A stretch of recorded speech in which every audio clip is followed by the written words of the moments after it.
ഇപ്പോൾ social media നോക്കിയാലും ഇനി അതേപോലെ സ്റ്റാറ്റസ് ആയിക്കോട്ടെ, സ്റ്റോറി ആയിക്കോട്ടെ, വീഡിയോസ് ആയിക്കോട്ടെ, എന്താണേലും മാങ്ങ കൊണ്ടുള്ള കുറേ വിഭവങ്ങൾ ഉണ്ടാക്കണം. അപ്പം നമുക്കും ഇന്നലെ കുറച്ച് പഴമാങ്ങ കിട്ടി. കുറേ ഉണ്ടായിരുന്നു കേട്ടോ, ഒരു 6-7 മാങ്ങ എന്തോ ഉണ്ടായിരുന്നു. അതിൽ കുറേയൊക്കെ കഴിച്ചു, 4 മാറ്റി വെച്ചു കറി വെക്കാനായിട്ട്.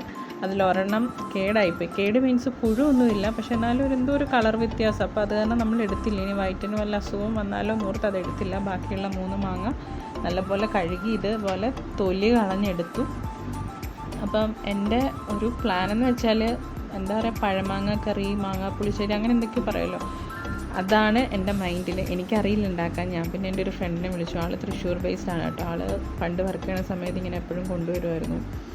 അപ്പോൾ നല്ല കറിയാണ്. അപ്പോൾ ആളെ വിളിച്ച് ചോദിച്ച് കറിയുടെ റെസിപ്പി എടുത്തു. ഇതിനകത്ത് മുളക് പൊടി, മഞ്ഞൾപ്പൊടി, പിന്നെ ചെറിയൊരു സവാള, പിന്നെ പച്ചമുളക്, പിന്നെ ശർക്കര പൊടിയാണ് ഞാനിട്ടത്. ഉപ്പ്, വെള്ളം ഒഴിച്ചാൽ നല്ലപോലെ തിളപ്പിക്കാൻ വെച്ചു. ആ നേരം കൊണ്ട് തേങ്ങ, അതേപോലെ ജീരകം, ഇച്ചിരി മഞ്ഞൾപ്പൊടി, ഇതെല്ലാം കൂടി നല്ല പോലെ അരച്ചെടുത്തു. നല്ല ഫൈൻ പേസ്റ്റായിട്ട് എടുത്തിട്ടുണ്ട്. അപ്പോൾ വെള്ളം വറ്റി വന്ന് തിളച്ച് വന്നപ്പോഴേക്കും ആ തേങ്ങയുടെ കൂട്ടും കൂടി ചേർത്തു. ഒഴിച്ച് കഴിഞ്ഞപ്പോൾ എനിക്ക് തോന്നി കുറച്ച് വെള്ളം കൂടിപ്പോയോ എന്നൊരു ഡൗട്ട്. സാധാരണ ഇങ്ങനെയല്ലല്ലോ, കുറുകിയല്ലേ ഇരിക്കേണ്ടത്. കുഴപ്പമില്ല, എന്തായാലും ഇനി ഒന്നും ചെയ്യാൻ പറ്റില്ല. അപ്പം ഞാൻ എന്ത് ചെയ്തു, ഹൈ ഫ്ലെയിമിൽ വെള്ളം അതൊന്ന് പറ്റാൻ വേണ്ടി വെച്ചു.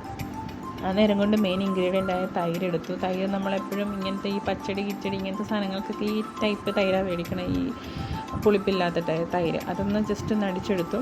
എന്നിട്ട് ഇതൊന്ന് വറ്റി വന്നപ്പോഴേക്കും എന്ത് ചെയ്തു, ഞാൻ ആ തൈര് മിക്സ് ഇതിനകത്തേക്ക് ഒഴിച്ചിട്ടുണ്ട്. അപ്പം ഞാൻ എന്താ ചെയ്തതെന്ന് വെച്ചാൽ ലോ ഫ്ലെയിമിൽ വെച്ചിട്ടാണ് കേട്ടോ തൈര് ഒഴിച്ചത്. എന്നിട്ട് കണ്ടിന്യൂസ് ഇങ്ങനെ ഒരു കുറച്ച് സെക്കൻഡ്സ് ഇങ്ങനെ ഇളക്കിക്കൊണ്ടിരുന്നു, ആവി വരുന്നവരെ. ഇനി ഓഫ് ചെയ്തിട്ടാണെങ്കിലും നമുക്ക് തൈര് ഒഴിച്ചത്. എന്തായാലും തീ ഭയങ്കര ഹൈയിലാക്കി വെച്ചിട്ടും ഒന്നും തൈര് ഒഴിച്ച് തിളയ്ക്കാൻ അനുവദിക്കണ്ട. അതിപ്പോൾ എല്ലാവർക്കും അറിയാമായിരിക്കുമല്ലോ.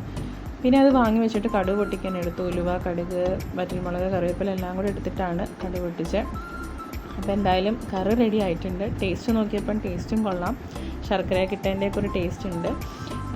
ഇത് ഇപ്പം എനിക്ക് എല്ലാം കാണിക്കാൻ പറ്റാത്ത ഒറ്റയ്ക്ക് വീഡിയോ എടുക്കുന്നതുകൊണ്ടാണ് കേട്ടോ. അപ്പോൾ എല്ലാവർക്കും ഇഷ്ടപ്പെട്ടു എന്ന്